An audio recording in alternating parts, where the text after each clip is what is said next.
Welcome to Toffee TV. It's the match preview. Spurs away at Wembley in a tough game. It's a tough game, this one.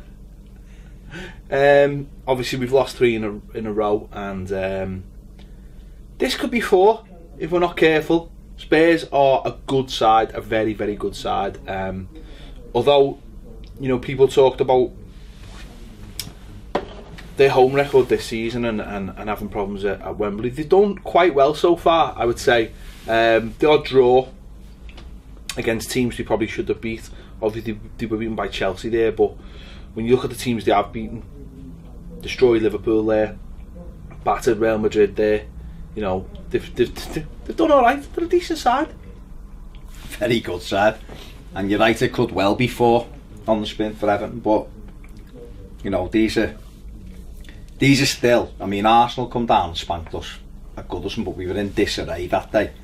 These are the best team I've seen at Goodison. You know, United have been there, Chelsea have been there, Spurs for me. I don't know about you, but I was really impressed with Tottenham. We didn't even lay a glove on them in that. The first 20, was quite tight, but once they went ahead, I thought they were magnificent at Goodison, and it could have been more than the 3 that they got. Because at that time we were alright, weren't we? We were still quite solid when Arsenal came. It was the international break, wasn't it? When Arsenal came, in fact, this was the first game that I went to, and I come back from America. Come back all happy, ready, refreshed, and we got spanked. No, they're an excellent side, and you're right. People wondered what it would be like at Wembley, because obviously the European campaign wasn't great there last year, and although they've had a couple of games, like Burnley drew there with them, didn't he? And they had the West Brom draw, and they've been unconvincing in some other games. They put 4 past Liverpool, 5 past Stoke. You know, they've got goals in them. It's a big pitch, and it'll be very, very tough for Everton. Well, West Ham went there last week and they drew 1-1 with them. Obviously 2 absolute screamers in the game, but I think that might show the blueprint how Sam Allardyce could possibly play, revert to type, get men behind the ball, because that's what West Ham did effectively. Spurs had a lot of the ball, and you say effectively. Well, they got Tottenham had 31 shots. Yeah, but wow. This is Liverpool. Liverpool stats had 8 million shots against us at Anfield. No, what I'm saying, when you looked at it was 31 shots to 3. Yeah, it was. Now it ends 1-1. But we've gone into games and had. You know, it doesn't matter, does it? They're smashing shots from left, right, and centre, and they're going high, wide, and handsome. It doesn't really matter, does it? So that might be a blueprint that he might look to. It's a big pitch. I don't know whether that goes against us. Well, I think pace-wise, it goes against us if we're not playing a team with pace in it, because trying to get to one end of the pitch to the other for our team will take about 3 weeks. In fact, we might as well have a car at the side. Although just put Jags in. Jags can just leg Jags on the off the shoulder. Just a little slinky black dress off the shoulder. Okay. Thought we were on any other business.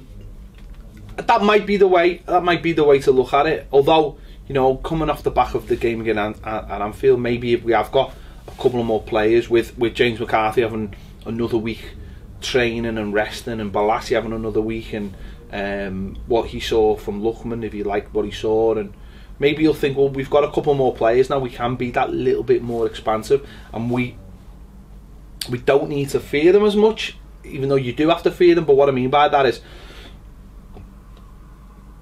if you're playing against a team like Liverpool and you've played well against them, you might just feel like, well, we can keep that going. You know, Spurs have got good players, but we can just keep that going. Yeah, but again, it was a bit more conservative, wasn't it, for an hour against Liverpool, and then we kind of went for it. If you can keep it tight, I see him trying to do the same kind of thing here. I mean, I suppose the big question is Cenk Tosun. Does he go straight in, or does he come off the bench? You know, do we go with Calvert-Lewin and just let him, you know, try and work their back four? You know, they still will without Alderweireld, who's a fantastic defender. But they're still very good at the back end. Well, on Tosun, is there anything to lose by not playing him? I mean, if he's trained all week and he's fit, I mean, he'd been playing and then he'd had a couple of weeks off, which is only going to do him good, really. I mean, we don't know what his levels are in terms of is he at Premier League level. They'll know. But if he's trained and he's had a good week, surely you'd play him, because he's only had a week off, didn't he? Yeah, Played on the. He played. Yeah, the third. Well, no, he'll have had 2 weeks off by now. 2 by the time he played, but with the training. I mean, it was a Thursday, wasn't it? So what? There's nothing. There's no point. Nothing. I just mean, do you just do? That's what I'm saying. Do you just put him straight in and go right, off we go, or do you keep him for West Brom on a Wednesday at Goodison and give him his home debut, full home debut? I just think you play him. I mean, he probably will play him because they've bought him. He's a specialist. I'm just saying. I'm just weighing it up. Do we, because Calvert-Lewin, do we let him do the hour and then we put Tosin on with if the game's quite, and give them something to who's this fella coming on, don't know anything about him. Last half an hour if it's edgy, or do we just throw him straight in? Like, you're right, he'll have had a week's training under his belt. He's fit anyway because he's played international football, Champions League football. He's played 24 games, I think, for Besiktas this season. So, he'll be fit enough. I don't think there's anything to worry about there. It's just whether you throw him straight in. But a 20 odd million pound striker, you probably do throw straight in. I just think if he's fit, you play him. And I don't mean that's not like Calvert-Lewin has run himself into the ground. But if you're buying a striker to play him, to better your team, I just think you play him. Do you think there's a week between the West Brom game's next Saturday, so there's a week between the night game, the West Brom game? Which is the night game? The Leicester game. Leicester, sorry. There's a week, so I think if he's fit and he's ready, you start him. You just say, well, this is a lad who's coming in who really has got the rest of the season to get used to the Premier League. This is his getting to know period. If people think if he hits the ground running, brilliant. Great, yeah. If he does a Yelovich, amazing. But if he takes a little bit of time, I want to do a bit better than Yelovich. Well, I want to carry on. In the carry on, yeah. But the point is that if he starts well, then that's fantastic. Yeah. But he might take a little bit of time. So for me, you play him. Just give him a game. You play and see, people probably think I'm contradicting myself because of other players, but this is, for me, this is a position where if you're a centre forward, I think you need games and also there's a pressure-free situation now. You can go in. I know we do need to win 4 games, just to obviously to sort ourselves out. But if he plays and then he plays, next week at home, and then maybe you go, well, now all right, we'll rest you for the next one, and then Dom comes back or whatever. I just think if he's fit to go, you just give him a game. Yeah, I mean, he's probably going to play most of the games anyway, isn't he? And he should do, because we're trying to build him into our team, aren't we? I suppose the question would be, does he go with a more attacking line-up with the 2 wide players who we finish with, who were fast and with a threat on the break, or is it conservative and again push for that last half an hour? Because we did set Liverpool, and having Lookman and Balassi, we could see how you can counter attack when you've got quicker players. And we talked about Lookman on, I think it was the final word, and we said about when he gets it out of his feet and plays the simple ball, how effective he is. And you'd give Spurs something to worry about playing like that. Yeah. I just don't know whether he'll want to just try and shore it up, like you said initially. I mean, West Brom went there and were very conservative, got a draw. That's the only thing that not worries me, but that would leave a doubt in my mind about playing Tosin, is that if he isn't fit, like at the start of the week, they think, well, we can get you fit.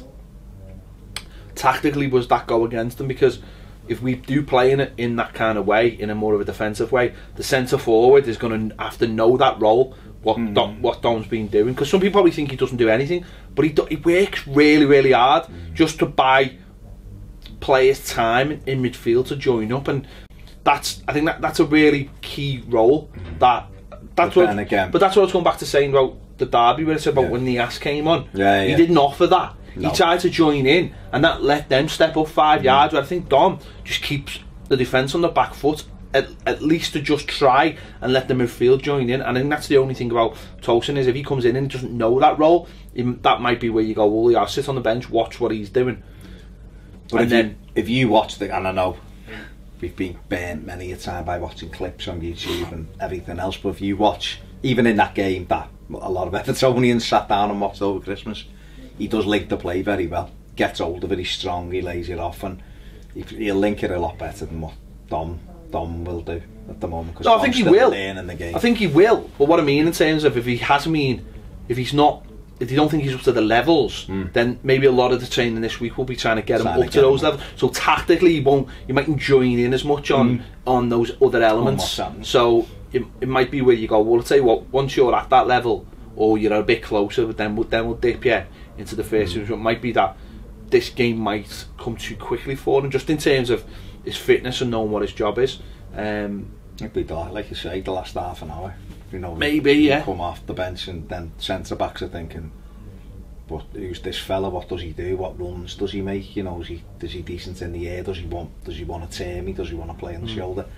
Does he come and show for it? They're not going to know, are they? Whereas sometimes in a game, it's like I always remember when Torres left Chelsea and went to Liverpool, and they had Liverpool the first game, and everyone was saying, he's going to be sub, and Chelsea started them, and remember Jamie Carragher saying after the first few minutes his touch wasn't right and that, and the fear went, whereas he said if he'd brought him on with half an hour to go when they were getting a bit more tired, he said it'd have unsettled them and he'd have been able to. And I always think that sometimes with a strikers, this is why on Friday when people were clamouring to be signed in time for the Liverpool game, and he's got to start, and I was thinking, don't put him straight in when he doesn't even know anyone, and he just puts the shirt on. However, how the game went on, you'd think, imagine if he came off the bench at 1-1 with 20 minutes to go. The fear factor. They would have been, who's this fella? What does he do? We can't give him any, and it might have opened it up for someone else. So you've got that. That's a little thing that you have to weigh up. Do we trust them to come? Not trust them's not the right word. Do we bring him on with half an hour to go when he can do the half an hour quite easily with his fitness? And do we save that full debut for Goodison with his own crowd behind him, where we'll be on the front foot a little bit more? That's all things they put away. Yeah. I mean, Spurs are they're a very good unit, aren't they? I mean, obviously the main assets are Kane, Dele Alli. Dele Alli less so this season, but looks like he's picked up a bit of form recently. I watched him against Swansea, and he's horrible. He's a horrible player, but he's a horrible player that you'd love in your own team, let's be honest. He's snide and he throws himself round, and he's not asked about putting a foot in. Kevin De Bruyne will tell you that. But his movement's so good as well. I mean, his goal against Swansea players are all looking at Harry Kane, and he just walks in behind them. He's not interested in what they're doing. He's interested in what Harry Kane's doing, and he's already on the move, and it makes Harry Kane plays a great ball to him, but Harry Kane knows because of the relationship. But he's been not struggling for goals. Fucking hell, I wish he had been struggling goals recently. Kane, I don't know whether his fitness has been just slightly off, or he's been fatigued. And they played him last week against Wimbledon, and obviously scored. Be interesting to see how he is against us. I mean, he just seems like one of those players who just wants to play footy. Doesn't seem to be asked about anything else. You know what I mean? Like the drama of anything else in footy, like other people are. He just wants to play footy and get on with it, which is brilliant. It's exactly what you want. He doesn't seem to cause any problems, does he? Just does it for his team or for anything away from the game. He just gets on with it, puts the ball in the net and goes home, doesn't he? They're like chalk and cheese, aren't they? It's like, even in a game, Dele Alli sort of likes to... He plays on the edge, doesn't he? But he likes to get almost caught up in the drama that almost helps him play, whereas Kane just sort of wants to stay away from the quiet man, but he'll put the ball in the back of the net. So they almost seem to have different on-field personalities, which seems to have helped them quite a lot, because it's almost like as people are trying to get involved with Dele Alli, they're sort of forgetting that Harry Kane's there, but he's such a lethal finisher. Like, you just can't leave him alone. He's strange. When he was coming through, I was like, he's not going to do anything special. He can't run there, he's not quick, he's not great in the air, hasn't got a trick. goal after goal after goal after goal after goal, and you know, you'd have to hold your hand up, don't you? That's not wrong that often about like players like that, strikers where you look and go, yeah, he'll do it, he won't, but he is one where you have to go, you know what, every year. He's had a weird, as you mentioned there, a weird career trajectory. His tongue's ridiculous. Let's get it right now. I think, you know what, I think even forget his tongue. Even a few years ago, he was on the bench for Leicester in the playoff. Yeah, he's playing in he's got Norwich. He got gone on loan to, which, you know what, helps. It does help players, but sometimes they don't come back to skate the heights that he has. They come back and be good players, but he's come But it's back almost about wanting it, isn't it? I mean, he got lucky getting into the side. And even like his early goals, I remember the free kick, he scored a free kick against Villa, and it like bounced off the wall and went in, but it was almost like it was the relief of just getting that goal. And he never scored a lot in the Europa League, didn't he? That was he'd come in and get goals. To be honest, I'm open that like almost like you know, we mentioned Dominic Calvert-Lewin. I'm hoping there's almost a bit of that in Dominic Calvert-Lewin. I'm just thinking, because it was almost like it's almost like Kane was developing his all-round game, and the goals came last almost. But he had everything, all the other parts of his game, and I see a little bit of that in Dom, where he's getting all the parts of his game, but the goals haven't quite come yet. And I know that'll be the make or break, and it normally is in centre forwards. Let's be honest. Normally always is. They're good players, but it's whether they can put the ball in the back of the net, which will make them the top one. But that's what just gives me that little bit of hope about him. I was going to say, when you were talking about Kane and all the other bits of the game, the goals come last with someone like Romelu Lukaku. The goals came first, and all the rest of his game suffered.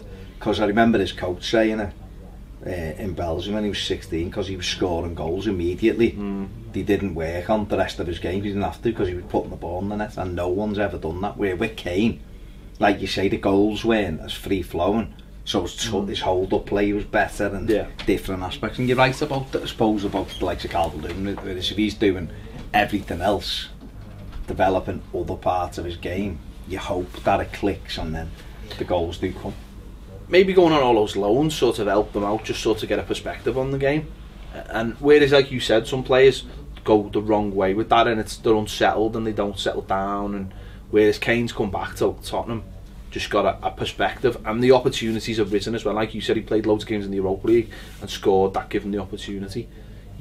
As I say, you just hope that someone like Dom, because he's playing games, is just, as I say, building all those parts of his game, and then maybe one day it'll click. I don't know whether he'll ever. Well, I doubt he will ever be as lethal as Harry Kane. But if he can be half as lethal as Harry Kane, he'll have a decent career, and especially if he's not. If his role isn't necessarily to score goals, which is odd thing, but you know what I mean. Like it's like Sharpie, when Sharpie played, his role was never the main striker. He was always the second striker, the target man. Someone always played off him, and they always benefited from what he did. But his longevity and the amount he chipped in every season, being a good side, scoring 15 to 20 goals. You just hope that, as I said, Dominic Calvert-Lewin can be if he can get any half as good as Kane's goals, then at least, you know, with someone up with him, then he'll have a decent striker. But as I say, like chalk and cheese, and him and Dele Alli, and it's just a case of don't get wound up by Dele Alli and keep your eye on Harry Kane. Keep your eye on Harry Kane. What do you think about the Ghana situation? If he's going to be, don't know whether he's going to be fit. I don't know. I don't know if he's going to be fit. But if he was fit, he's added loads to that there, Danny Murphy. If he's fit, would you play him with McCarthy? Yeah, would you go with those two? Yeah. And pull Schneiderlin out? Yeah, I would. You would. Again, I don't know what more you want from me. I don't know whether have you just been replaced by Phil Neville. You're just literally saying what I say and saying yeah. What about? Well, like I'd have Rooney. Like Wayne Rooney. I'd have Rooney instead of Schneiderlin. Didn't play at Anfield. He was there, and he kicked the His couple. body was there. Didn't really play, did he? No, he's just doing Pez tackles. He was doing Pez tackles all over the gaff. So does he play, or? I'd have Rooney in the Schneiderlin position. As a Schneid, yeah. And have because I think with McCarthy and Ghana, like we've seen at Anfield with McCarthy, and like we've seen McCarthy when he came on at Man United, you're defending then 15 yards higher up the pitch. Yeah. And if you can, the further away you can take Harry Kane from our goal, that's sound by me. But I just think that pressing allows you to play further up the pitch, and then because that's been one of our biggest problems, is not having people like Sigurdsson on the ball in dangerous areas. And you can only, when you've seen the goal at Anfield and seen how fast we broke, you can only do that by having players on the pitch in those areas. If you're breaking higher up the pitch, then you can utilise that pace. You know, I just think that's the element of all good teams at the moment in the Premier League. They're all pressing sides. You watch how it's trickled down from Barcelona, hasn't it? Win the ball back. The higher you win the ball back, you've already turned them, and then you're on the front foot. And if you've got fast players to get behind them, then suddenly, you know, they're worrying about you. And I think you can't. In the last 18 months, Garner has been our best player. Okay, he's had off bits and he's not in different bits. Has not as been as good. In the last 18 months, he's been our best player.